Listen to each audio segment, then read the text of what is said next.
problema ba?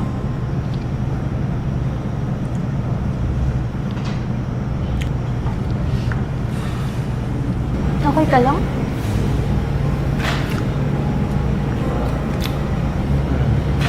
Actually, Eden,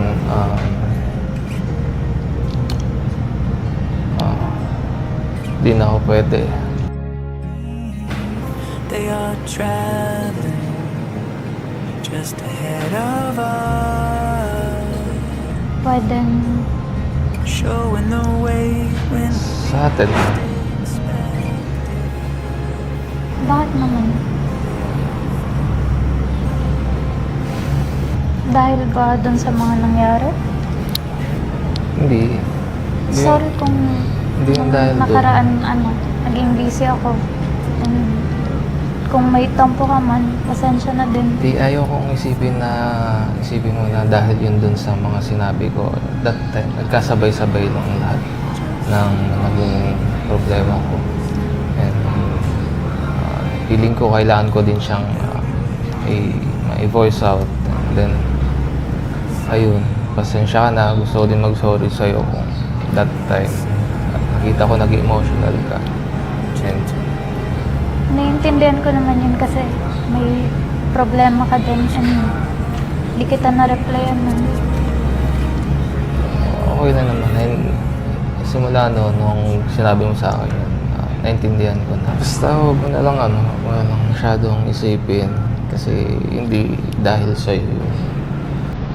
Akala ko pa naman masaya tayo and gusto ko pa naman sana tuloy-tuloy yung vlog hanggang sa makatapos ako. Kaso, iisip ko din. Bakit? Ano ba talaga yung rason mo?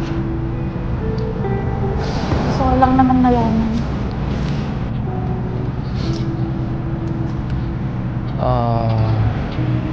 Ito kasi yun, Eden. Di ko kasi alam kung benefit na to in the long run. And since sa personal life ko ay meron akong makilala.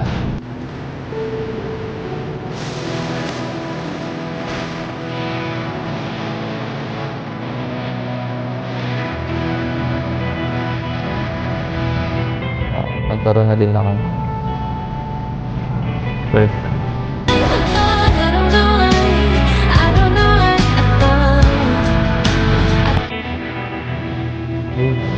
Isa din sa mga mabigat na rason kung bakit alam mo yun, pinili ko na bumitaw na lang din sa love team. I know disappoint ka sa akin na